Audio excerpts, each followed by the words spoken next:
we've uncovered in the archaeological history. And look how large these bowls are and how many. Again, this was a huge commercial operation.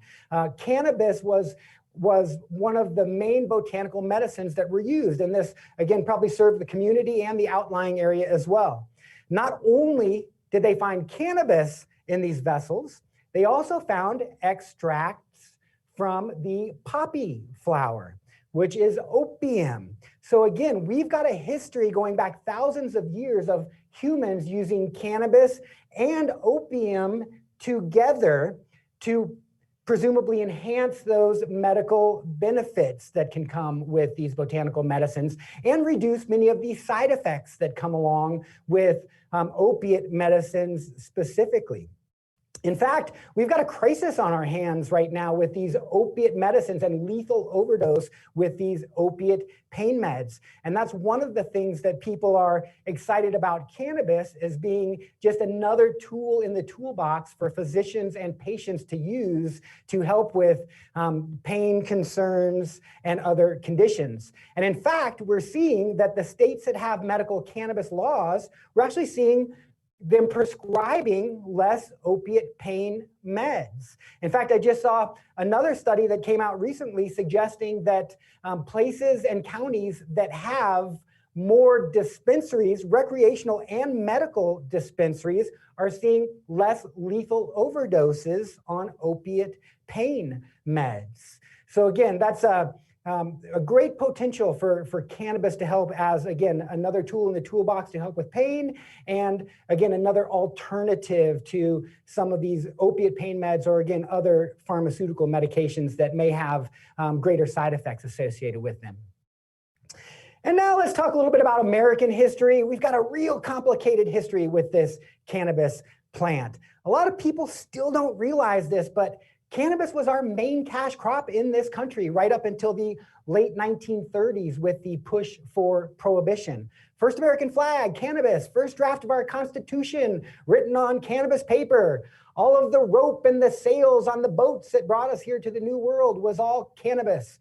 In fact, that term canvas comes from the word cannabis. It was part of our United States medical pharmacopoeia right up until the late 1940s or 1930s. And again, companies did make cannabis solutions and extracts like this one that you see here, made by H.K. Mulford and Company.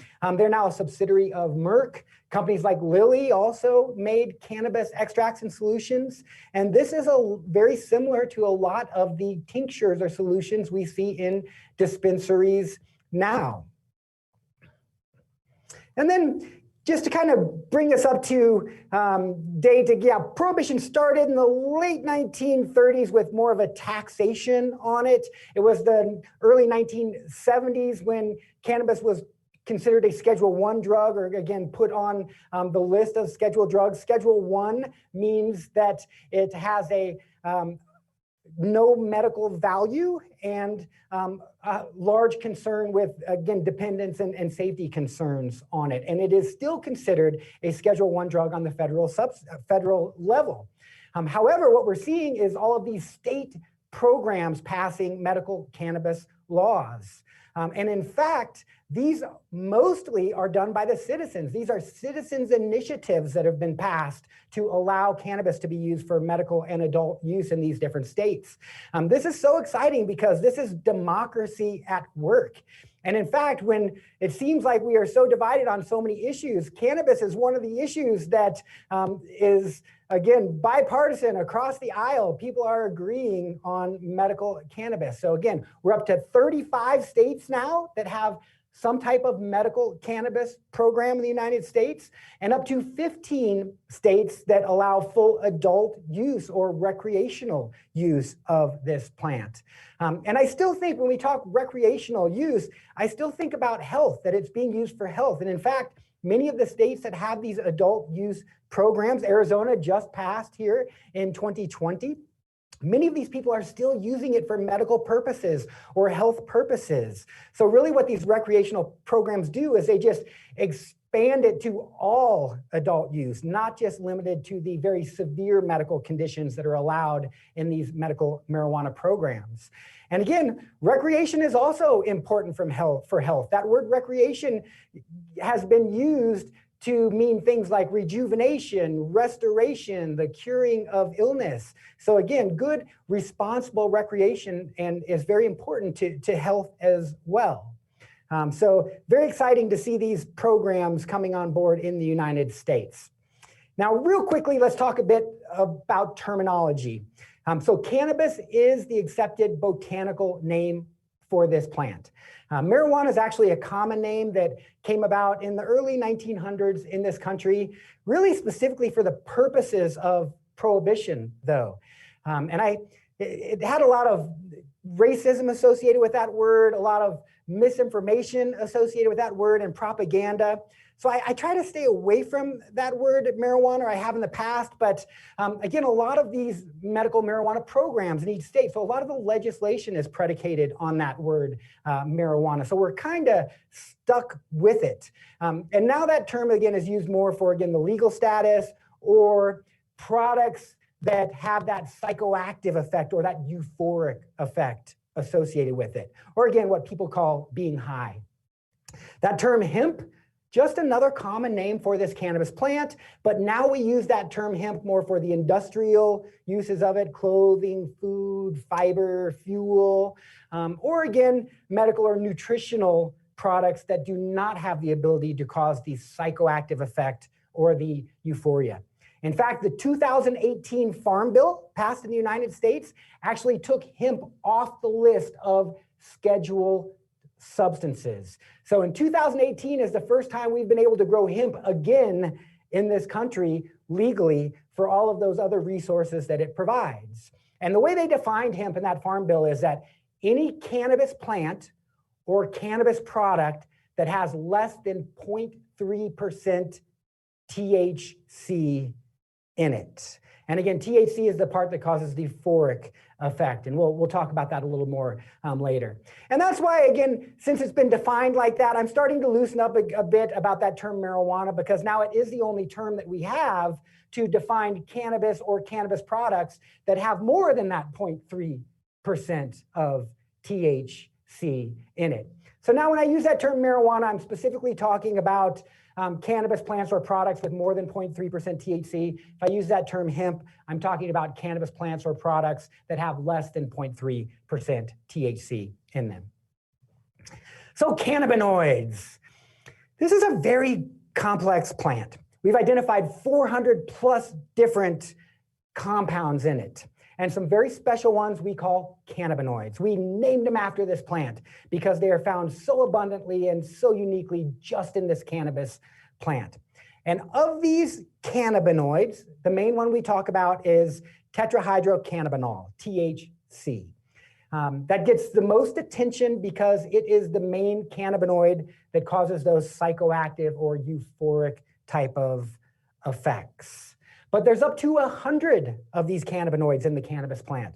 And we believe that they are all working together to provide the greatest medicinal or health effects or benefits. Now, even though THC is psychoactive, that is still where a lot of that medical benefit can come from. Just kind of gives people that relief of symptoms, just really helps to take the edge off of different things. And again, THC is specifically associated with helping people with pain, helping with muscle spasms as well, helping with stimulate appetite, helping with nausea and vomiting, helping people put weight on that are struggling with that. So again, THC is a lot of things that it can be very helpful with, but you have to be very careful with dosing with the THC part of the plant, because it does cause those euphoric effects. And if you get too much of that in the system, it does not feel good. In fact, we talk about biphasic effects with these cannabinoids or this cannabis plant. And that's a really important concept to understand. We're even talking about multiphasic effects, but what biphasic effects means is that different doses of cannabis can cause totally opposite effects. Small doses of THC typically has a nice sense of well-being, calmness, relaxation, happiness that goes along with it. And that's why many people enjoy it so much. However, large doses of THC can cause foggy headedness, memory concerns, can start that heart racing a bit, give people an anxious feeling in their belly, which then the wheels start turning. Oh my gosh, what's going on with me? Those paranoia type thoughts can come along with that as well. So again, dosing is very important with the THC part of the medicine for those psychoactive effects. And everybody's quite different. Some people are very sensitive to that. Some people can take much larger doses and not have those types of concerns. So if you take away anything from this presentation, it's that everybody is an individual and everybody responds differently to medications and substances, and especially the psychoactive effects that can come along with cannabis as a plant medicine and THC specifically. Cannabidiol, CBD. Now this is the second most common cannabinoid in the cannabis plant. And people are getting very excited about it now because it's looking like it has quite a bit of medical potential associated with it. In fact, there's a medical patent on CBD that goes back to 2003. And they said three main things in their medical patent based on the preclinical studies that they did. Number one, they said CBD has a great potential to be anti-inflammatory. Number two, they said it can be a great antioxidant. Now, most all age-related disease, if not caused by oxidative stress, it is absolutely exacerbated by oxidative stress. And we Americans used to get our antioxidants from our diet. I say used to because fruits and vegetables loaded with antioxidants. And many Americans eat a fraction of the fruits and vegetables that they used to eat. And that's why many people take supplements, vitamins, minerals, those types of things to get these antioxidants. Well, CBD is an amazing antioxidant. I saw one study suggesting it was even better than vitamin C or vitamin E for protecting brain cells against oxidative stress and damage. Which brings us to the third thing they said in the patent. They said CBD has the potential to be neuroprotective or to protect our brain cells. So all that stuff we've heard about smoking pot killing brain cells, absolutely not true. And it looks like it is just the opposite, that these cannabinoids may be very protective of our brain cells. Even THC has been shown to be neuroprotective. And again, that's the one that's a little counterintuitive because you get too much THC in the system and it can cause that foggy headedness and memory concerns. But again, it does still look like it is neuroprotective, THC as well. Now, CBD on its own is non-euphoric. Some people say non-psychoactive, and probably not totally true because CBD has been shown to help with anxieties. It's been shown to help with certain mental emotional concerns like schizophrenia, with the symptoms that go along with that. So with that being said, those are psychoactive concerns. So it's probably more appropriate to say that CBD is non-euphoric. But again, when we say CBD is non-psychoactive, that just means that people don't perceive that psychoactive effect that goes along with like THC. Again, CBD doesn't get you high, basically. So the other thing that CBD has been known to do, you're on mute, David. Are you trying to talk to me? I think I see you up there. You're on mute. There you go. Dr. Troutt, we had a question about that foggy headedness.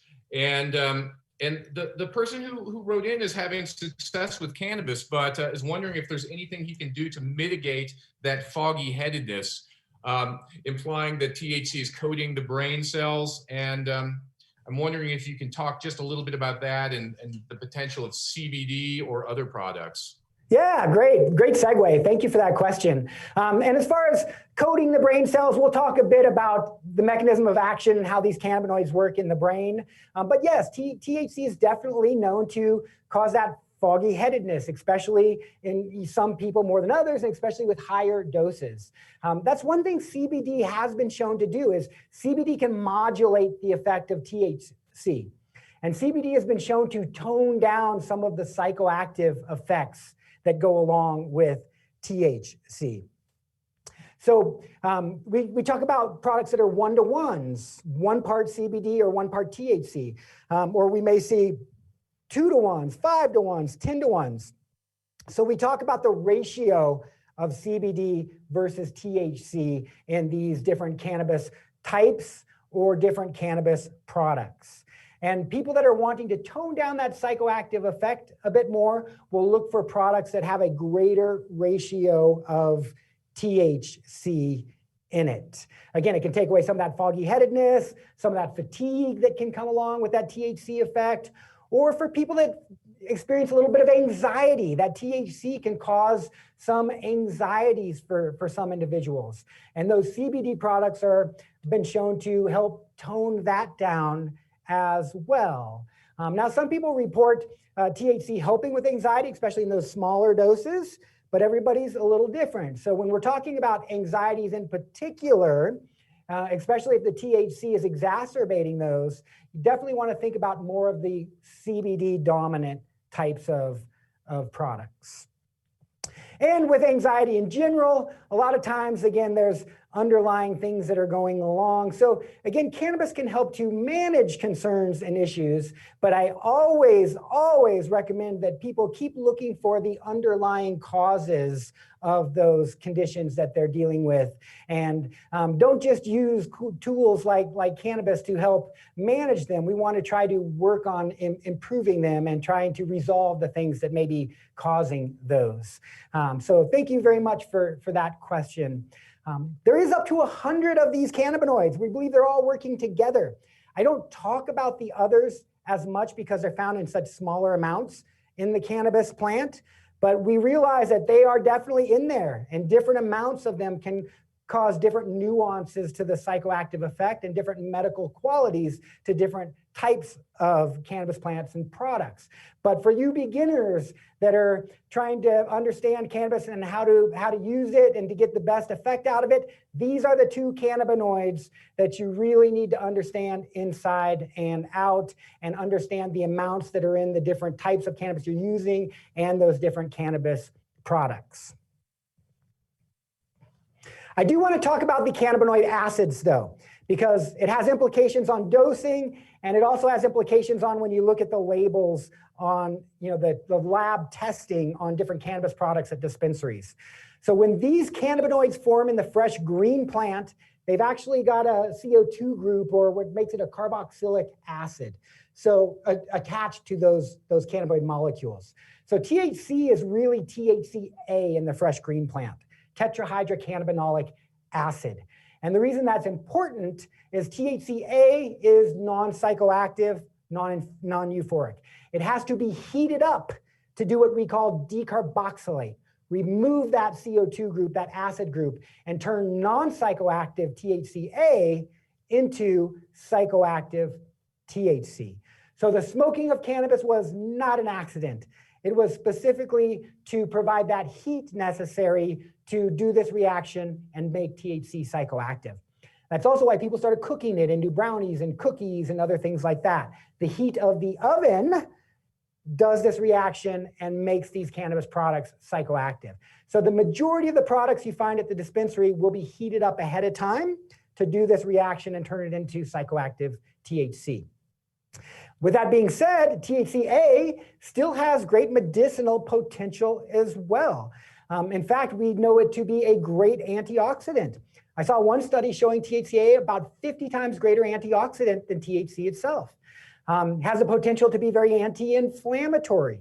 Now, THC is anti-inflammatory as well, but people can only take THC in small amounts because of the psychoactive effect, whereas they could take non-psychoactive THCA in that amount and potentially get that much more antioxidant or anti-inflammatory potential out of it. And that's why we have some people that prefer to juice the cannabis plant and drink the juice to get it in the raw form for these non-psychoactive cannabinoids. You can also, people will take the flower right off the dispensary shelf and grind it up and put it in their smoothie or other products, but that flower has been dried and cured. And there's a potential for that THC to convert over and become psychoactive in the drying curing process, or if it was exposed to any heat in the meantime. So definitely have to be careful with that, but there is a potential for consuming the flower itself to get more of these cannabinoid acids. CBD, same thing, has an acid group attached to it, and it may be better anti-inflammatory or have selective properties, but the CBD is very anti-inflammatory in its own right, does not have those psychoactive effects associated with it, and is going to be better at doing all of those other things that we've already talked about. Nutrition, while we're talking about these non-psychoactive cannabinoids, which I do think as nutrition, the seed of the plant, loaded with omega fatty acids, those omega-3, 6s, and 9s, which are very anti-inflammatory. They support the nervous system, loaded with all the essential amino acids necessary to sustain life, so protein content, and a great fiber source. Now, I can't say enough about getting fiber. Americans are very deficient on fiber. Fiber scrubs the GI tract and gives that GI tract something to work with, which is a muscle. And it's GI health is so important. And I think that that's where a lot of disease processes start, is in that GI tract with our flora in the GI tract. And again, toxins coming back into the system and creating inflammatory reactions, which can lead to inflammation of the cardiovascular system. I can go on and on and on. But again, nutrition of the seed is very important, but the seed has no cannabinoids in it. So be careful. I have seen companies trying to sell just hemp oil or hemp seed oil and suggest it has CBD in it. It does not. Pressed oil from the seed, again, very nutritious, but no CBD, no cannabinoids. The terpenoids of the plant. This is the part that gives it the smell or the aroma. We find terpenes throughout nature. That's what gives other plants their smelly qualities. Like that pine tree smell, that's pinene, which is also in cannabis. That lemon smell, limonene, also in cannabis. That lavender smell, linalool, also in cannabis. There may be up to 100 or a couple hundred terpenes that might be in these different types of cannabis in different amounts. Now, the terpenes don't get people high like we consider THC, so non-euphoric in the sense of THC, but are known to have a lot of medicinal qualities. Some are anti-inflammatory, antimicrobial, some have anti-cancer properties, some have anti-seizure properties. So these terpenes are absolutely part of that synergistic medicinal effect that people get from the cannabis plant, or what we call the entourage effect. The entourage of all of those cannabinoids working together. There's a good journal article underneath if you're interested in the terpenes that go along with cannabis and those types of properties. So we talk about a couple different types of cannabis at the dispensaries. We talk about cannabis sativas and indica types or strains, or cultivars is the more appropriate name for that. Sativas are typically known to be a little more uplifting, a little more energetic, where the indica strains are typically reported to have more of a sedative effect, more of a relaxing, full body type of effect.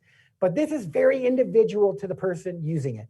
In fact, I know some people that says, I'm totally opposite. The sativas actually bring me down and the indicas give me energy. But if somebody's dealing with more hyperactivity, anxiety, those types of things, maybe they do better with those indica type of strains. If somebody's more on that chronic fatigue, depressed side, maybe they do a little better with those sativa type strains. If they're not sure, the hybrids are supposed to be somewhere there in the middle. Or some people like the sativas during the day, the indicas during the evening. Again, very individual to the person using it. And some people just choose their strain with their nose based on the way it smells. Now, again, the cannabinoids, no smell whatsoever. So when someone is choosing their type of cannabis based on the smell, they're actually choosing the terpene or terpenoid content. And again, even though terpenes don't cause the high, they definitely can modulate that effect like CBD can. And this is the way I think of it. THC causes the psychoactive effect, but these terpenoids can color or flavor that psychoactive effect or give it little nuances. And again, different terpenoids like pinene we talked about earlier is a bronchodilator, opens up the lungs. So maybe types of cannabis that are higher in pinene are a little better at opening up those lungs or airways. Interestingly enough, Cannabis on its own is actually a bronchodilator and opens up the lungs. There's a bit of an expectorant as well. Limonene is known to be a little more clear-headed, and that's why you'll see sativa strains, lemon haze, lemon this, lemon that. Myrcene, which is also found in hops, has a real earthy smell, is a bit more sedative, and you'll see that in more indica type strains, but that's known to be a good muscle relaxer as well. So yeah, these different terpenoids and cannabinoids will help give the plant different nuances or specific medicinal qualities to it. And we'll be doing a lot more research and testing in the future to really tease that out. All right, so let's talk about how this plant works, because you can't understand how special this plant is or why it's been used for so many different things without really understanding how cannabis is working. And up until 1990, we really had no idea how cannabis worked. We thought that cannabis was just increasing our endorphins, which are kind of like the natural opiates that our bodies make. And we thought that's why people felt euphoria with cannabis. However, right around 1990, researchers were following how THC goes into the body and interacts in the brain. And they found that THC binds to these very specific structures on our brain cells, or receptors on our brain cells. And they called these cannabinoid receptors because that's how we found them. In fact, up until this time, we didn't even know these receptors in the brain existed.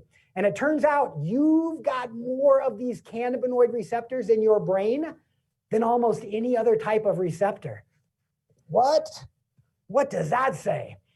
That says this is a big part of how our body does business, is through these cannabinoid receptors, which actually stimulated more questions than answers, because the researchers were thinking, now, wait a minute, there's no way we developed receptors in the brain just so we could get high off the cannabis plant. Even if we did, we wouldn't have that many of them. There's something else going on here. So they start looking for a natural compound that our body makes that binds to those same receptors in the brain. It took them a couple years. 1992, they find it. Our body makes these natural compounds that bind to those same cannabinoid receptors in the brain that THC binds to. And they named those endocannabinoids. Endo, made inside the body, cannabinoids, again, bind to those cannabinoid receptors. Now, this is the first understanding of what the medical community calls our endocannabinoid system. And the entire medical community now agrees that we have this endocannabinoid system named after the cannabis plant that helps keep our body in balance. And let's talk a bit more about what that does in the brain, because it's really special and important. So your brain is an electrical organ. It sends electrical chemical signals down to the body to tell it what to do. Well, if that electrical activity in the brain becomes too strong or too erratic, you start producing these endocannabinoids. And then they go back upstream, and by binding to the cannabinoid receptors on the brain cells upstream, it says, we are way too excitable down here. If you don't get that electrical activity in check upstairs, we're gonna have some serious problems downstairs. And again, by binding to those cannabinoid receptors, it changes the sodium-potassium channels, gets the neurotransmitters like GABA and glutamate into balance, and again, balances the electrical activity of your brain. That is the main job of this endocannabinoid system in the nervous system. And then when we understand that our brain is the central computer for our entire body, and we realize we've got an endocannabinoid system setting on our central computer to keep it in balance, it starts getting a lot easier to understand why cannabis is so effective at treating so many different ailments. And think of a seizure. What is a seizure? That's just a disruption of the electrical activity in the brain, sending funky signals down to the rest of the body. So now we understand that, it gets a lot easier to understand why cannabis is so effective at treating seizure disorders. Now this gets a bit more complicated. CB1 receptors, the brain, nervous system. But then we've got a different type of cannabinoid receptors all the way through our immune system, CB2 receptors. What does the immune system do? It protects us, right, from foreign invaders, bacteria, infection, gobbles up funky or damaged tissue, makes scar tissue. It uses inflammation to do that. Insult comes in, send those inflammatory cells down there, swells up, gets painful red. Hopefully it gobbles up the insult, and then that inflammation is supposed to go away. The problem is with a lot of conditions, that inflammation just does not know when to go away. and it'll start damaging normal healthy tissue, or autoimmune disorders where it's just gone haywire and it's attacking even healthy tissue. Now we're starting to see that cannabis may have the potential to help reduce or balance these inflammatory conditions or inflammatory storms through these cannabinoid 2 receptors. Very exciting. Gets a little more complicated. This endocannabinoid system touches all of our other systems. It can stimulate those feel-good hormones, dopamine, serotonin levels through those pathways. That may be one of the ways that cannabis can help with anxieties and change mood and those types of things. It can actually stimulate those natural endorphins or those natural opiates in our system. That might be one reason people are reporting being able to use less opiate pain meds and get better results out of it with using cannabis. It helps to regulate our sex hormones. It buffers the stress response. And that's maybe why people with post-traumatic stress disorder report doing well with cannabis. So again, I think about this endocannabinoid system kind of like the conductor of the orchestra. Your body's got an orchestra of all of these different systems. And it looks like the endocannabinoid system's main job is to make sure everybody's playing the same song, make sure everybody's in harmony. And if one of those systems gets out of harmony, it starts talking to them via these endocannabinoids and their receptors to bring them back into harmony. In medicine, we call that homeostasis, keeping the body in balance with the environment that's constantly changing. And it looks like this endocannabinoid system is the main player, which makes it very special, which also makes this cannabis plant very special because it's the only plant that we know that has all of these phytocannabinoids or cannabinoids from a plant that can come in to our body and mimic our endocannabinoids and activate the system. And when it's activated, it does want to err on that side of balance because that's its job. So now that we've talked about that, we can talk about the main difference between THC and CBD. THC binds directly to those cannabinoid 1 and 2 receptors. And that's why people feel euphoria when it binds to the cannabinoid 1 receptor, that electrochemical cascade through the system that they appreciate as euphoria. CBD does not bind to those receptors, not with much affinity at all. If it does, it actually has a little bit of an opposite effect of THC. CBD works in different ways. CBD inactivates the enzymes that break down our cannabinoids, our endocannabinoids. So it can allow our endocannabinoids to stick around and bind to those cannabinoid 1 and 2 receptors. CBD also works through a lot of these other pathways that we talked about. So CBD works more in this global type of manner. Very exciting stuff, this endocannabinoid system. And the pharmaceutical companies are working like crazy on this system, trying to come up with synthetic molecules that will interact with it and activate different parts of it. So we will keep our eye on that. So this is a good journal article just to kind of get started if you're interested in this endocannabinoid system and these non-psychoactive cannabinoids. And this graph came from that journal article. And I use this because I want to make the point of how these cannabinoids work again in this much more global level. And so this one, let's look at CBD specifically up here. So yeah, cannabis we know can help with pain, but maybe it also helps a little bit with sleep. Maybe it also helps a little bit with anxiety. Maybe it also helps a little bit with muscle spasms. So again, it just works on this much more global level. And that's, I think, why people get such good results or, again, changes in that quality of life. But let's quickly look at CBD and all the things with these preclinical studies that suggest how it can work on our endocannabinoid system. And anti-anxiolytic, reduce anxieties through 2 different pathways. Antipsychotic through a totally different pathway. Anti-epileptic through calcium channels, this reports, but I saw one study suggesting CBD might be working on 17 different pathways to help stabilize seizure activity and electrical activity in the brain. Neuroprotective, vasorelaxant, so getting blood flow to places through totally different pathways. Antispasmodic, anti-ischemic, again, getting that blood flow going. Anti-proliferative or anti-cancer through several different pathways. Antiemetics are reducing nausea and vomiting. Antibacterial, anti-diabetic or helping to stabilize blood sugars, anti-psoriatic, intestinal anti-prokinetic. So it can slow down the intestinal tract when it's got that inflammatory diarrhea that goes along with Crohn's disease and those other inflammatory bowel diseases. And again, people with those report great relief with cannabis as far as settling that GI tract. Analgesic, again, pain relief, bone stimulant, anti-inflammatory, immunosuppressive, so it can help to suppress those immune storms as well. Again, this really shows how these cannabinoids and this endocannabinoid system works really globally through all of these different systems of the body. And I think that that is what can be so impressive about cannabis or cannabinoid medicine. So this is a study that came out in 2017, and it's a review of all of the literature. And again, one of the opponents of people that again, opponents of cannabis say that it has, we don't have any studies to suggest that it works, or we don't have those double-blind placebo-controlled studies. This kind of put a fork in that.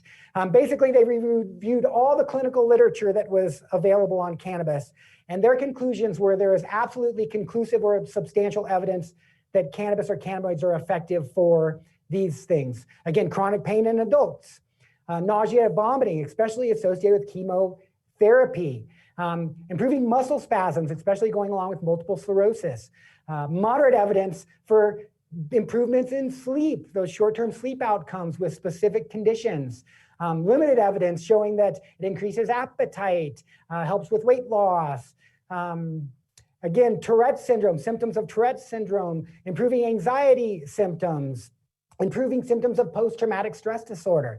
So there's absolutely clinical evidence that cannabis can be effective for these things specifically. And this one at the end is really interesting. Limited evidence of a statistical association between cannabis use and better outcomes with traumatic brain injury or intracranial hemorrhage. And this is why the NFL and MMA individuals are looking at cannabis for that potential as well. So very exciting. We need to do a lot more human clinical studies, and we need to get it rescheduled off that Schedule 1 substance to be able to do more of these studies, but they are definitely out there. Dr. Troutt? How are we doing? We're doing great, but I'd like to just take a moment. You know, in the United States, we have 35 states with a medical program and 11 states with a recreational or adult use program, and it's hard to kind of wrap your head around what's the difference between both of those and how that really works. And I'd love to introduce our good friend Jeff Riedel from Sun Valley Health to take a moment and kind of talk about that. Especially when we're starting to see, and Jeff, if you don't mind unmuting yourself and putting your video on.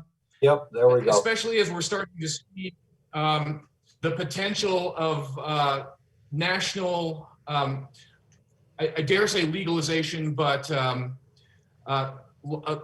making the laws a bit more lax, decriminalization. Jeff, nice to see you. Hey, thank you, David. It's been a while, and you know, when he gave me the opportunity to come in today, I was like, wait a minute, do I get to hear Dr. Troutt first? And he's like, oh, of course, because I think I've been in the medical cannabis world for going on 12 years now, and I think Dr. Troutt really simplifies it and, you know, gets it. So talking about two different things. You're talking about recreational, which I hate the term recreational. So let's use adult use versus medical. One of the great things about it being adult use in Arizona, and we're seeing this already in the clinic, is it's normalizing cannabis use. We're getting people that will actually go talk to their primary care doctor about this. Oh, now it's legal, you know, what can you tell me? And unfortunately, traditional doctors, they don't really have the tools to understand cannabis.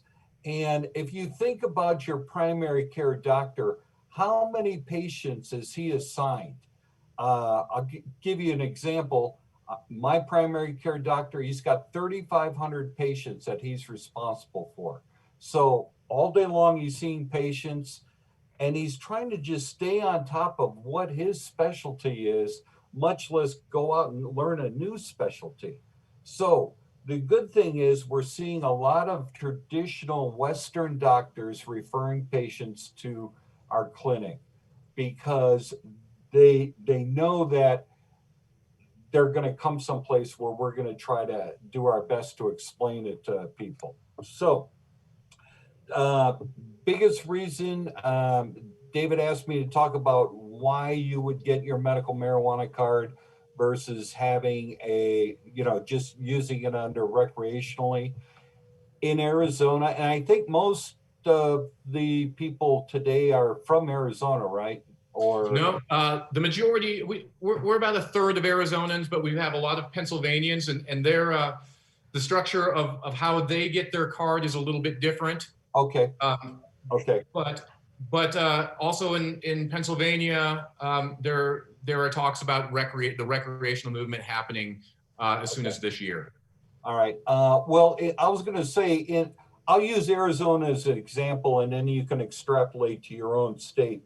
In Arizona, you can go to a dispensary and buy adult use marijuana. Great. But you're going to pay 16% excise tax on top of everything else. So there's one reason right there why you would get your card. You're going to save 16%. Then the other reasons in Arizona now, you are limited as a recreational person from buying the full offerings that a medical patient has. There's different potencies that you'll be able to get, the edible limit, and your possession amounts. So there's another reason why. But the another great reason is for the legal protection. If you're an adult use marijuana user, it's just like somebody going to 7-Eleven and buying alcohol. You're treated the same. You don't have any protection. Your landlord could say, nope, you can't use that here. Whereas a medical patient, you have a reason to use it. You have legal protections, child protective services. That's the one we see, at least once a week, where CPS is involved and somebody is using cannabis and they've got a medical card, or they don't have a medical card and they need to get one. So legal reasons, cost reasons. One of the things for people who travel outside of Arizona is reciprocity, where other states will recognize the medical marijuana card. So there's a lot of great reasons why you have your medical card. The process itself here in Arizona is very simple. We have 13 qualifying conditions. We are so lucky in Arizona that the number one condition is severe and chronic pain. And the last number I saw, 86% of all the patients in a program. Now we're quickly approaching 300,000 patients in Arizona. The number one reason that people are qualifying is severe and chronic pain, because it covers so many different situations. Fibromyalgia. Fibromyalgia is not a qualifying condition, but the severe and chronic pain that you get is a qualifying condition. So that's a great benefit. Anything else in particular that David? No, I mean, I think that gives a great overview. I mean, Arizona, does have its 13 qualifying conditions, post-traumatic stress disorder being the last one added, and still a huge effort to get autism added. Some states are a bit more progressive. I think we have one viewer here from North Dakota. They have surprisingly the most extensive list, and Pennsylvania is not too far behind. Okay. But I guess Jeff, thank you so much for kind of letting people know. And I think that what you said as far as price difference, I think that is going to be across the board. Oh, yeah. And also, we can't forget, and I know Dr. Troutt will talk about this or has talked about it a little bit, is that just because you are a recreational person and don't have your medical card does not mean that you're not using it for medical. Absolutely. Dr. Troutt, you want to come back on board? Yes, Jeff, thank you so much for coming in and chatting with us.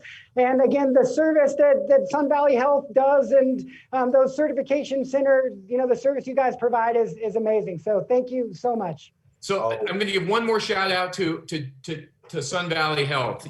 They've been around since the inception in Arizona, and there's lots of great folks doing services for medical patients.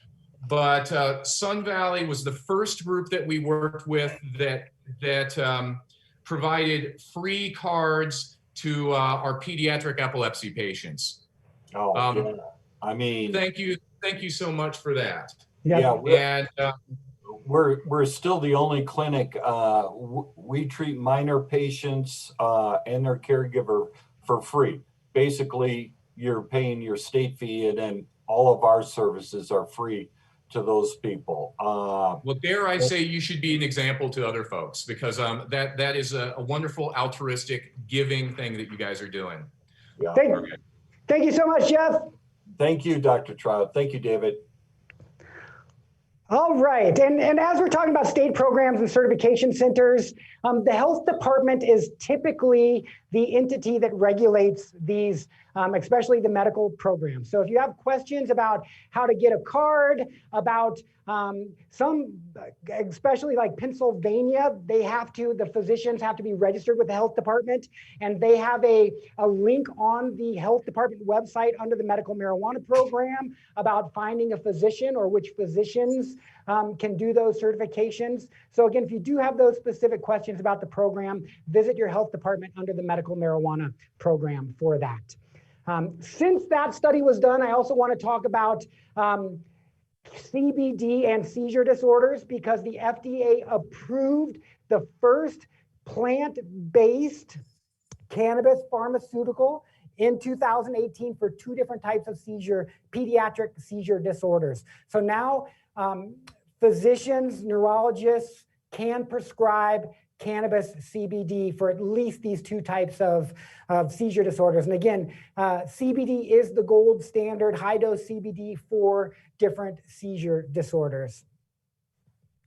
We were talking about these qualifying conditions. Again, Arizona only has 13. Some have many more, but this is a list of many of the different qualifying conditions from all the different states around the United States, up to 50 different ones. And remember, we were only seeing about 10 different conditions that we really have clinical evidence to show that it's working. Again, those double-blind placebo-controlled studies. But many of these are on the list because of anecdotal evidence, thousands of years of history of people using it for conditions similar, because of preclinical studies that have been done with these cannabinoids, the endocannabinoid system. So again, knowing that it has these neuroprotective, anti-inflammatory type of properties associated with it, as well as, again, those clinical studies. And it's really important to understand the difference. Just because we've done preclinical studies that suggest that it's anti-inflammatory does not necessarily mean that it's going to reduce inflammation in a human with a specific condition. So we do still need to do those studies. But again, like I said, we've got many, many different qualifying conditions on the list. And I want to look at just a couple of these. And actually, I'm going to fly through these because I want to get down to products and again, more specifics about conservative dosing strategies. But these are some preclinical studies suggesting the potential of cannabis with these different things. We need to do more human clinical studies, but with neurodegenerative disorders, we're getting a lot of people with Parkinson's disease, Alzheimer's disease, multiple sclerosis, ALS, that are looking to cannabis for this potential. Again, this is a preclinical, animal study showing that cannabis is reducing the hallmark signs of Alzheimer's disease with the disease cells. So reducing the plaques and tangles and tau proteins that go along with Alzheimer's disease. This was an interesting, actually a human study looking at the brain and blood flow after adults were taking cannabidiol and seeing increased blood flow to the portions of the brain that are involved with memory processing. And they suggest that it has great potential with concerns like Alzheimer's disease, schizophrenia, post-traumatic stress disorder, and even cannabis use disorders. So individuals that have dependence concerns with THC, that CBD may also be a good product to consider with that. With the cardiovascular system, this endocannabinoid system absolutely regulates the cardiovascular system. And this one was, again, preclinical study suggesting that it can help with potential fibrosis, scar tissue, inflammation, and again, cardiomyopathies that go along with diabetes. In fact, studies are suggesting that cannabis users actually have better blood sugars, better body weights than those who don't use cannabis. So again, we need more human studies, but the preclinical studies are impressive. As anti-cancer agents, in fact, we've known that cannabis kills cancer cells since the 70s. But we need to be very careful with this conversation because there's many stories on the internet. I cured my cancer with cannabis. We have no studies that show that cannabis cures cancer. And the last thing I would want to see is somebody having any false hope, or even worse, somebody having a type of cancer that responds very well to conventional treatment. And they think to themselves, no, I'm not going to do the conventional treatments. I'm going to try this magic herb. Ooh, that stuff scares me. Again, we really need to do good studies to tease this out. But we do know that these cannabinoids have anti-cancer properties. We've seen preclinical studies suggest that it shrinks tumors, that it slows the blood flow or angiogenesis to cancer cells, that it slows the spread of cancer cells. So again, very exciting potential for cannabis. This is a human study, though. First one I've seen on this small study, only 21 patients, but these